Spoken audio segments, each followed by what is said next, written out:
여러분 안녕하십니까? 수요잡담 시작하겠습니다. 제 책 일그러진 영웅 대 만들어진 영웅, 사울 다윗 평전을 읽어가면서 설명드리고 있습니다. 지금 2장을 읽고 있는데 지난주에 2장 마지막까지 다 하려다가 조금 시간이 길어질 것 같아서 마지막 세 번째 단락을 하지 않았습니다. 오늘 세 번째 단락을 읽으면서 2장을 마무리하겠습니다.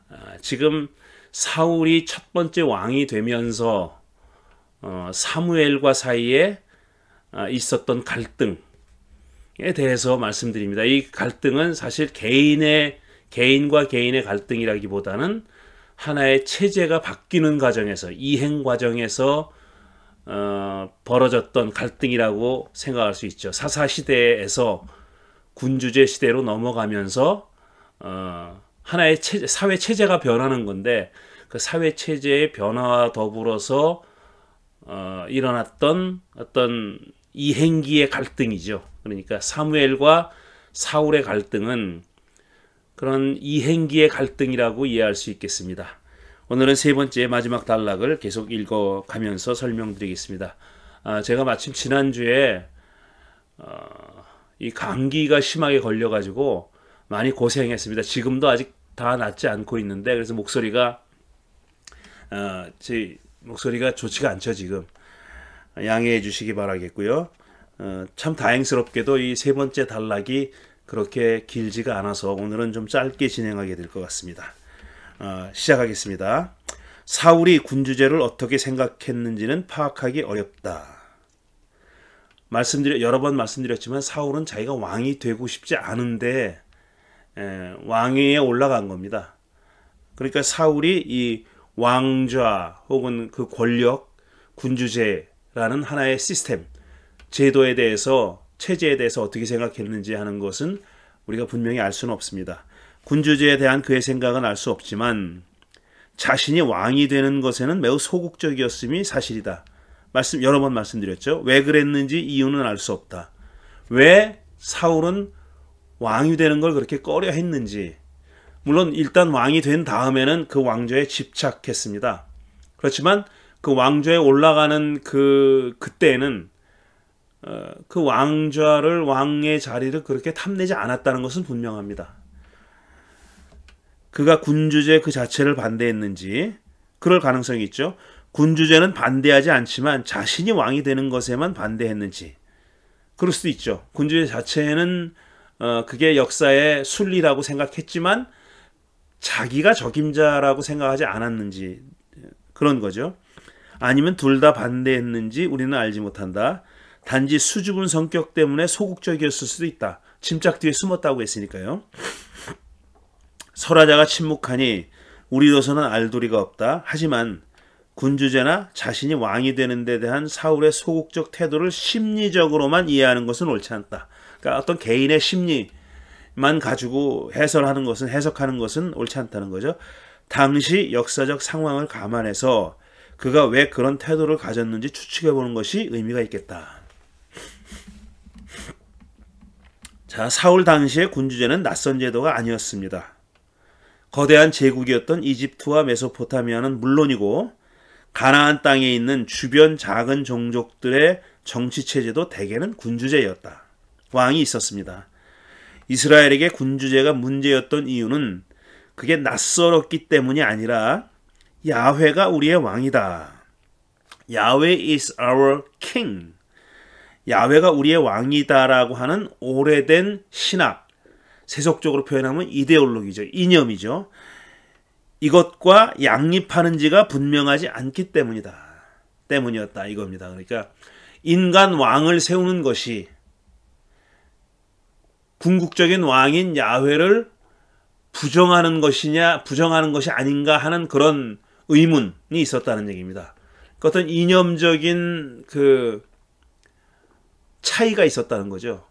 이념의 갈등이 있었다는 겁니다. 그러니까 누가 왕좌에 올라가느냐, 사울이냐 아니면 다윗이냐, 이게 문제가 아니라 야훼를 오랫동안 자기들의 왕이라고 그렇게 믿고 인간 왕이 없던 체제에서 살던 이스라엘이 주변 나라들과의 갈등 속에서 인간 왕이 필요하다는 것을 인식했을 때 그럼 야훼 왕은 어떻게 되는 거냐 하는 그런 이념적인 혼란과 갈등이 있었다. 이런 얘기입니다. 왕을 요구한 장로들에게는 둘 사이에 모순이 없었던 것처럼 보이지만 그러니까 왕을 달라고 얘기했죠. 사무엘에게는 그렇지 않았다는 겁니다. 사무엘에게는 이게 하나의 이념적인 문제점으로 등장했다는 거죠. 그럼 야훼 왕은 어떻게 할 거야? 이런 문제요. 그에게 인간 왕을 요구하는 것은 야훼가 이스라엘의 유일한 왕이 아니라고 주장하는 것과 같았다. 이겁니다. 둘 사이의 입장 차이는 명확했다. 하지만 야훼의 입장이 무엇이었는지 이건 좀 모호합니다. 야훼가 된다 안 된다 분명하게 얘기하지 않잖아요. 분명히 이스라엘이 인간 왕을 요구하는 것이 탐탁지 않았습니다. 그건 분명해요. 사무엘더러 그러잖아요. 너를 싫다는 게 아니라 날 싫다고 하는 거다. 야훼가 그렇게 말하지 않았어요? 그러니까 자신에 대한 일정 정도의 거부라는 것을 야훼도 알고 있었습니다. 그러나 결국은 허락했잖아요. 퍼미션을 줬잖아요. 내키진 않았지만 허락했잖아요.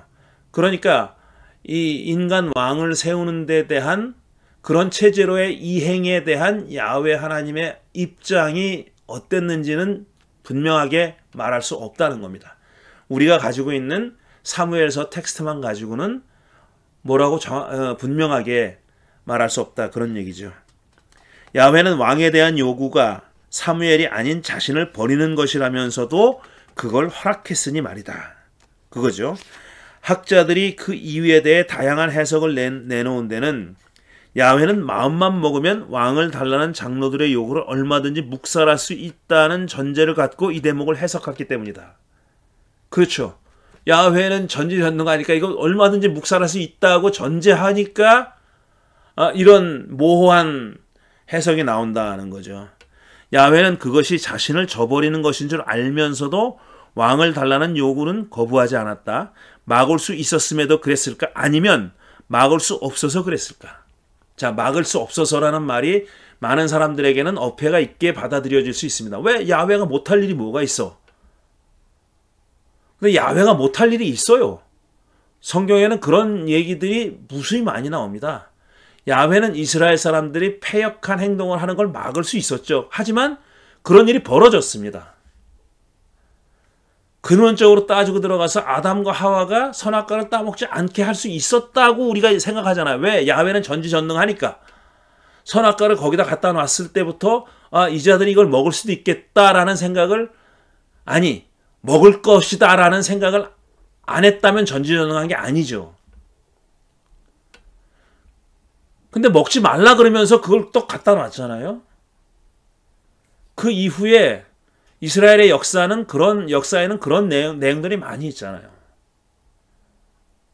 만일에 야훼가 이스라엘이 그렇게 배교하는 이방신을 쫓고 뭐 이런 거를 못하게 만들 수 있었다면은 이방신을 따르라는 명령을 할 필요가 없죠. 그냥 못하게 하면 되니까. 근데 인간의 역사가 그렇게 흘러가지 않잖아요. 그러니까 막을 수 없어서 그랬을까라는 물음을 얼마든지 해볼 수 있는 겁니다. 본문만 갖고는 어느 편인지 알 수 없습니다. 본문이 충분한 정보를 제공해주고 있지 않아요. 좌우간 야훼는 백성들이 자기를 버리는 것을 막지 않았습니다. 제가 가로 읽어 못했다 그랬잖아요. 못한 건지 안 한 건지 모르지만 어쨌든 그런 일은 벌어졌습니다. 보충 설명입니다. 창세기 3장에서 야훼는 에덴 동산의 모든 나무 열매는 다 먹어도 괜찮지만 선악과만은 먹지 말라고 명령했다. 그러나 아담과 하와는 기어코 그것을 따먹었다. 야훼는 그들을 막을 수 있었을까? 얼마든지 물어볼 수 있는 질문입니다. 근데 교회에서는 이런 질문을 못하게 막든지 원치 않죠. 질문하는 것을. 그러니까 신앙이 자꾸 맹목적이 되는 거예요. 야훼는 그들이 선악과를 따먹었는지 나중에 비로소 알았습니다. 또 야훼는 모리아 산에서 아브라함이 이삭을 제물로 바치려고 칼을 쳐들었을 때까지 그가 아들을 바칠지 여부를 몰랐습니다. 아, 정말 아브라함 제가 정말 내가 명령한 대로 할까? 하지 않을까라는 것을 모르니까 시험을 하는 거잖아요. 테스트를 한 거잖아요. 여부를 몰랐습니다. 아브라함이 어떻게 행동할지 몰랐어요. 그렇지 않다면 야훼가 내가 이제 알았다. 창세기 22장 12절 이제 알았다. Now I have come to know. 영어로 얘기하면 이제야 알았다는 겁니다. 그전에는 몰랐다는 얘기예요. 이렇게 말할 리가 없죠. 야훼에게도 비로소 알게 된 것들이 있다는 얘기입니다. 그 전에는 알지 못했다가 이제 비로소 사건을 겪은 후에 알게 되는 것들도 있다는 얘기죠. 물론 이것들은 서로 안에서 야훼의 성격이 그렇게 규정되어 있다는 의미입니다. 제가 일정한 제한을 두고 얘기했지만 우리는 만약에 우리가 성서의 하나님을 믿고 따른다면은 성서가 말하는 하나님까지만 얘기할 수 있는 거예요. 그러니까 성서가 말하지 않는 거는 다 우리의 추측입니다. 물론 그 추측이 다 틀렸다는 것도 아니고 다 나쁘다는 것도 아니에요. 근데 일단은 그것보다는 더 먼저 우리가 탐구하고 추구해야 될 게 성서는 하나님에 대해서 어떻게 말하고 있는가 하는 겁니다. 그걸 일단 알고 그걸 이해하고 나서 그 다음에 그 너머의 하나님을 어떻게 우리가 상상을 하든지 추정하는 거지, 성서적인 어떤 기반이 없이 하나님을 마음대로 생각하는 건 그냥 공상이죠. 그거는 기독교적인 어떤 하나님에 대한 이해라고 볼 수는 없는 거죠. 계속합니다. 사사시대에서 군주시대로의 이행은 패러다임 교체에 준하는 사건이었다. 이게 틀을 교체하는 거다 이거죠. 패러다임을 교체하는 작은 변화가 아니라 큰 틀에서의 변화. 이 상황에서 사울의 소극적인 태도는 성격 탓이 아니라 변화가 가져올 결과에 대한 불안과 무지 때문이라고 보는 게 타당하다. 사울만 불안해했고 사울만 무지했다는 얘기가 아니라 그 시대 사람들이 다 그랬다는 얘기입니다. 그 이행이 어떤 결과를 가져올지는 사울도 장로들도 사무엘도 심지어 하나님도 야훼도 알 수가 없었습니다.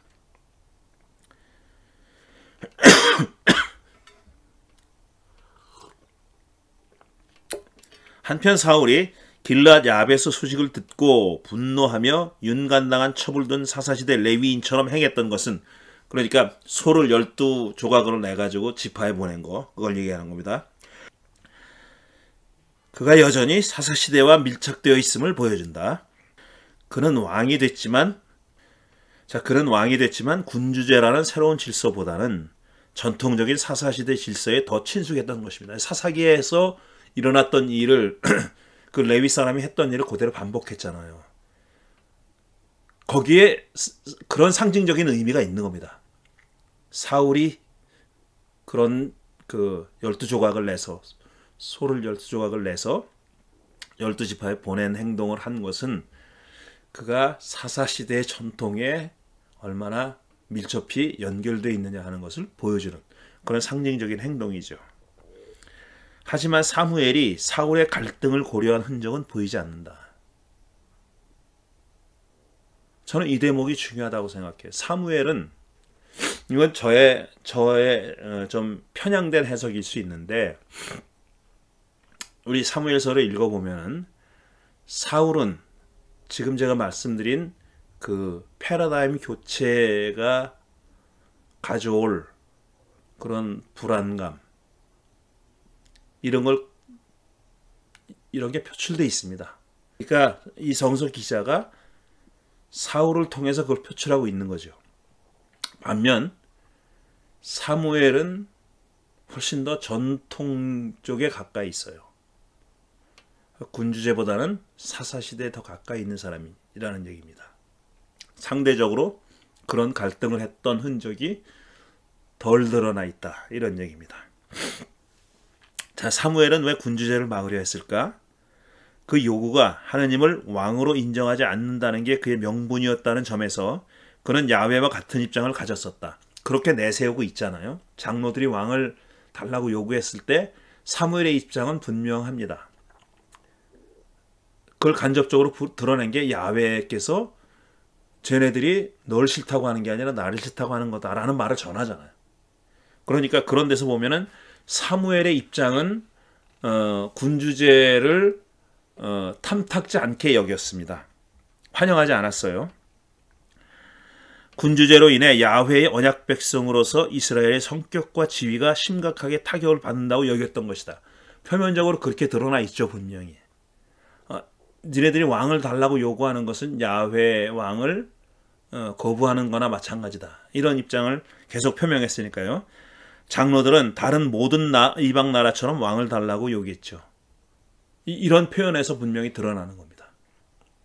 원래 이스라엘이라는 야훼 하나님의 언약 백성은 다른 종족들하고는 다른 종족입니다. 여타 종족들하고는 성격이 다른 종족인데 지금 백성들은 다른 종족처럼 살겠습니다.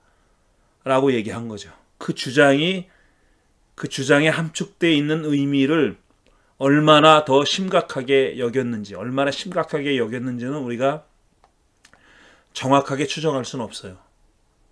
단지 코앞에, 눈앞에 닥친 위기를 극복하기 위해서였는지, 아니면 그런 제도의 변화가 가져올 그 중대한 이데올로기적 그 변화를 과연 제대로 파악하고 인식하고 있었는지는 백성들이 또 장로들이 그렇게 인식했는지는 우리가 정확하게 알 수 없다는 겁니다. 근데 그런 변화가 생겼어요. 실제로. 그런 변화는 일어났습니다. 그런 변화를 경고했고 그런 변화가 실제로 일어났죠. 해설입니다. 많은 해석자들이 다른 모든 이방 나라들처럼 이러한 구조를 과도하게 해석한다. 제 평가입니다. 이거 굉장히 많은 사람들이 이 그 사사기에 여러 번 나옵니다. 이런 표현이. 그래서 이 왕이 없었기 때문에 혼란했다라는 표현도 나오고 다른 그 사무엘서에는 이렇게 다른 나라처럼 되게 해달라고 얘기하는 내용이 복수로 나와요. 근데 그 말을 이 이스라엘이 언약 백성임을 강조하는 그런 해석을 하는 학자들은 이 표현을 굉장히 중요하게 보고 나쁘게 봅니다. 하지만 이스라엘의 군주제가 들어선 이후에 백성들이 야훼의 절대적인 왕권을 부정한 흔적은 어디서도 찾아볼 수 없습니다.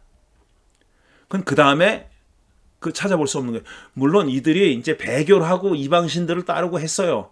그러나 그런 짓은 왕 제도가 들어서 군주제 이전에도 했었습니다. 그러니까 군주제 때문에 배교하고 이방신을 따르고 우상을 섬기고 그랬던 건 아니에요. 그 전에도 얼마든지 그런 배교 행위를 했어요. 그러니까 군주제가 모든 책임을 뒤집어 쓸 수는 없다는 얘기입니다. 군주제 이전과 이후에 야훼에 대한 태도의 변화가 있었다고 볼 근거는 없다는 얘기입니다. 그 전에도 배교했고 그 후에도 배교했어요. 사무엘의 연설만 봐도 백성들은 군주제 이전 이후 할 것 없이 야훼를 배신하고 이방신을 쫓아다녔다고 하지 않았나. 장로들의 요구에서 다른 모든 이방 나라들처럼 이란 말이 결정적인 죄악이란 해석은 지나친 해석입니다. 이게 결정적인 어떤 그 표현이다. 결정적인 어떤 원인이다. 다른 나라처럼 되려고 했기 때문에 이 모든 사단이 벌어졌다. 이거는 과도한 해석이라고 저는 보는 겁니다. 사무엘은 자기와 함께 왕이 야훼에게 순종하고 그의 명령에 복종한다면 만사형통하리라고 말했다. 자기와 함께 왕이, 그러니까 자기에게도 순종하고 왕이 야훼에게도 순종하라, 이런 뜻이에요. 왕과 백성이 야훼와의 언약에 충실하다면 왕정은 무탈하게 이어질 것이란 얘기다. 순수하게 종교적 신학적 진술로 보이는 이 말의 배후에는 그 자신의 정치적 입장이 스며들어 있습니다. 과거 전통을 버리지 말아라, 이런 얘기입니다. 과거에 자기가 영향력을 발휘하고 정치력을 발휘했고 권위를 갖고 권력을 가졌던 그 시대에도 그 시대를 잊지 말아라. 자기의 영향력을 전적으로 부인하면 안 된다라는 그런 말이죠. 사무엘은 자신이 독점해온 권력을 사울과 나누는 것을 원하지 않았습니다. 냉정하게 그렇게 볼 수밖에 없어요. 사무엘의 정치적 야망, 그거는 완전히 없애지 못했다는 겁니다. 그래서 왕이 들어서는 것을 극구 반대했을 뿐 아니라 사울이 왕에 오른 후에도 그보다 더 큰 권력을 행사하려고 계속 사울과 경쟁을 벌였습니다. 이 사실은 13장과 15장에 잘 드러납니다. 따라서 나중에 나올 겁니다. 다음 장에. 따라서 사무엘의 연설은 사울과 자기와 적절하게 분배한다면, 사울이 자기와 적절하게 분배한다면 이런 말인데요. 군주제가 무리 없이 작동되리라는 의미로 읽을 수 있습니다. 그러니까 왕이 들어서긴 서는 건데 그 권력은 나눠 가져야 된다는 겁니다. 그 권위는 영향력은 자기도 여전히 행사하겠다는 그런 의미죠. 이런 점들을 감안하면 사무엘을 순수한 동기를 가진 예언자, 사사로만 보기 어렵습니다. 세상에 어떤 사람도 이런 순수한 동기를 가진 사람은 없습니다. 누구나 다 이런 정치적인 영향력을 행사하고 싶어 하죠. 누구나 그렇습니다. 누구나. 그러니까 이 구약 성서에 등장하는 예언자들이 그런 정치 권력으로부터 정치 권력을 행사하는 데서부터 완전히 자유로웠다고 생각하면 그건 오해예요. 어떤 개인적인 그런 그 동기가 분명히 포함되어 있습니다. 사무엘도 예외가 아니라는 거죠. 그걸 가장 잘 보여준 예언자가 나단이에요. 나단.